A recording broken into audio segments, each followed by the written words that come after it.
Bacta was first introduced to Star Wars in The Empire Strikes Back as the healing substance that cured Luke's injuries after the Wampa attack. Today I'll be talking about the development of this miracle liquid in Star Wars, most of which comes from Star Wars Legends.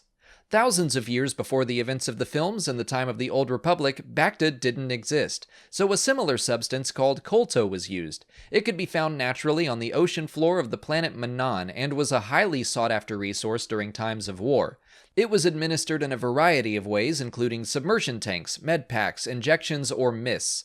By the time of the Galactic Civil War, colto was still used as a cheaper, less effective alternative to Bacta. This newer substance was discovered on the planet Typhera during the height of colto's use. Two producers, the Zoltan and the Zukva corporations, established themselves as the chief providers of Bacta. For a time, Bacta and colto were used simultaneously for treatments until the newer liquid and its properties could be fully understood.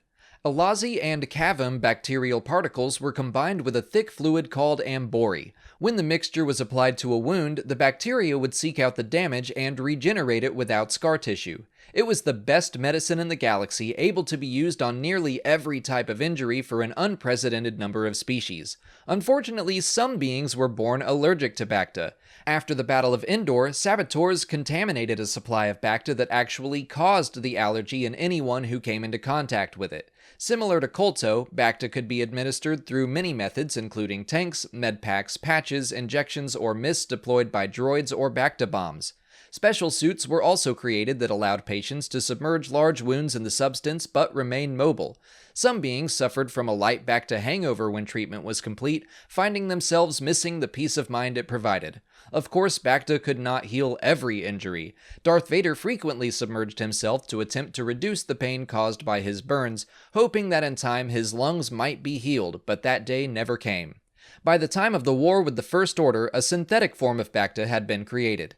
Technically, the first time Bacta was ever mentioned by name in canon was the Clone Wars episode Shadow of Malevolence, but its first description in Legends was the Empire Strikes Back novelization, where it was described as a red liquid. Chronologically, the first mention in canon so far is Master and Apprentice, which isn't much of a stretch in the timeline. But in Legends, it was mentioned way back in the Tales of the Jedi comics, which took place nearly 4,000 years before the movies. But that's everything we currently know about Bacta throughout its galactic history. If you've got a topic you'd like to see me cover like this, leave it in the comments. If you haven't already, please like this video, subscribe to the channel, follow us on Twitter, Instagram, and Facebook, and consider checking out our Patreon page. As always, thanks for watching, and may the Force be with you.